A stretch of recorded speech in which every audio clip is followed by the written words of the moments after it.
أشهد أن لا إله إلا الله.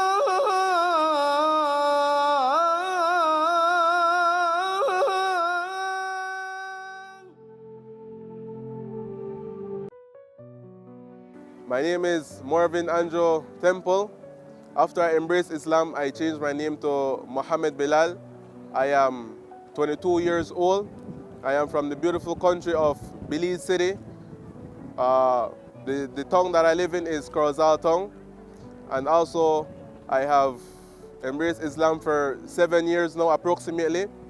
And I am now here in Saudi Arabia, Medina, studying Islam.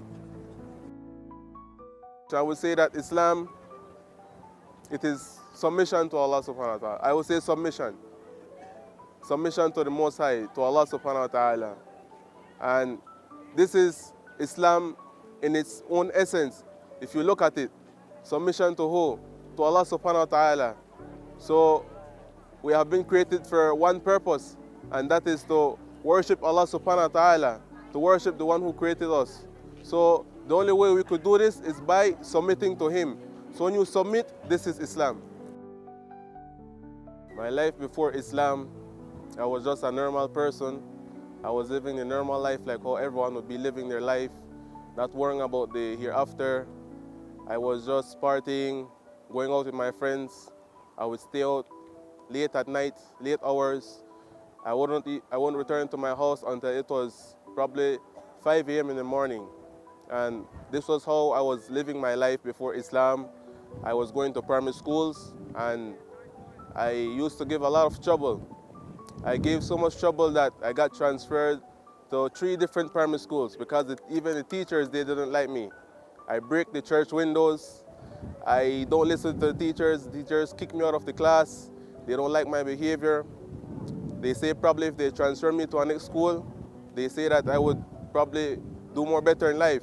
So they transfer me from one school to a next school, and I did the same stuff. I give the same trouble, and this was my life before Islam. I was just living the normal life that everyone would be living.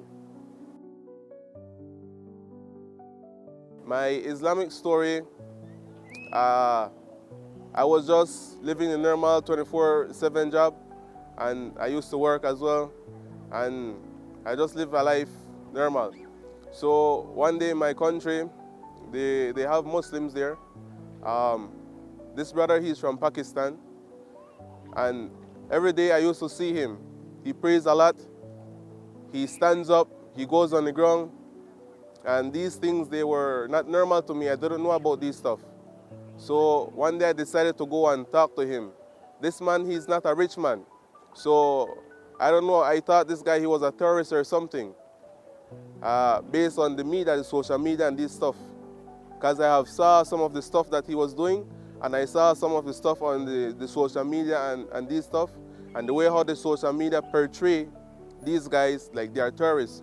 So I was just curious. I wanted to know, because I'm the type of person, I love to know for myself. I want to know, I want to see for myself.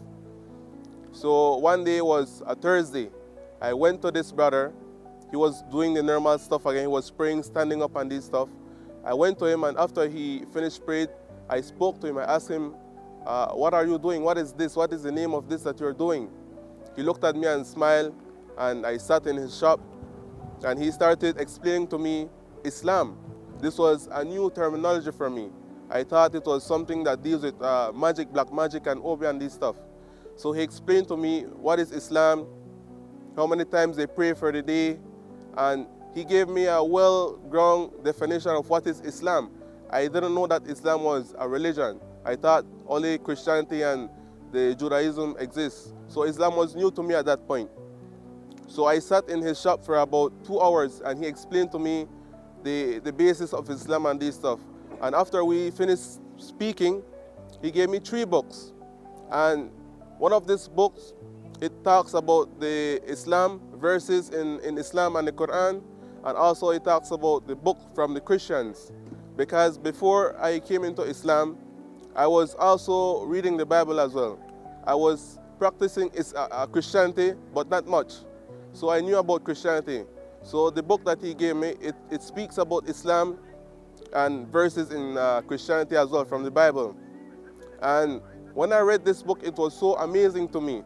It answered a lot of questions that I had in my life. Because, yes, I was doing a lot of bad stuff, but I was also going to church as well. And during the church ceremonies, I was asking the pastor questions. And they didn't like it. The pastor wasn't able to answer my questions. And the people that were sitting in the church, they didn't like it as well. So this was my life. I was left unknown. So I read this book, and that one day, it was the same Thursday night, I read this book. The following day, I texted him, I sent him a message, and I told him that, hey, I want to accept Islam. I don't know how to pray. I don't know what is Islam. Even though he explained to me, I still don't know what is Islam. But those verses in the book that I was reading, it was so amazing. I felt calm in my heart. And I told him, hey, I want to submit, I want to accept Islam. After I accepted Islam, after that Friday, I went back to my house and I started seeking knowledge of Islam. Because as a Muslim, it is an obligation upon us to seek knowledge before the action. So we must know what we are doing. So I went to my house, I started learning the salah, the prayers and these stuff. And during my work, I would pray, and people would look at me like I'm crazy. A lot of people, they thought I was crazy, but I held my faith because Allah, He never leaves His servants astray. So I started learning the prayers, and although people didn't like me, some of my friends, I also lost some of my friends. They thought that I was getting crazy. But I didn't worry about this. I just stood close to Allah subhanahu wa ta'ala, and I kept on learning the salah, how to say certain prayers in Arabic. I learned all of these stuff, and I will be doing it at my work and these stuff.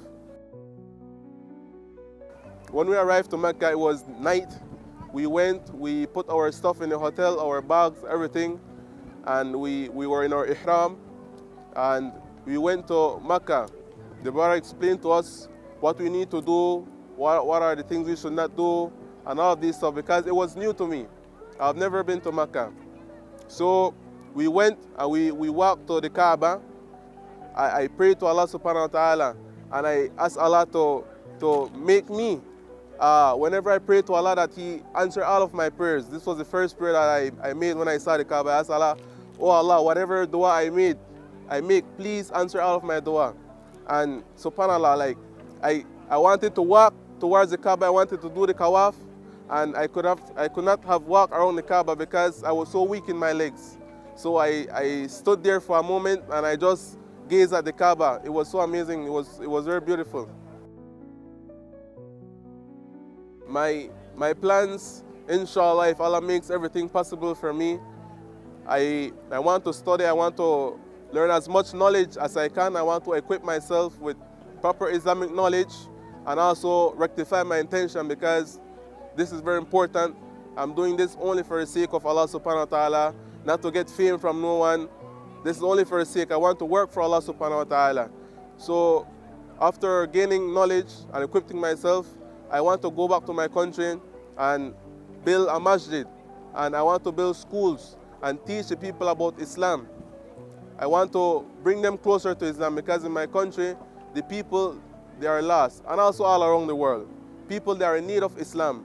So first of all, I want to guide people to my country, teach them about Islam, teach them about the Holy Quran. And also, if Allah make it possible for me, I want to spread Islam worldwide. Because Islam, people need to know about it. It is the truth.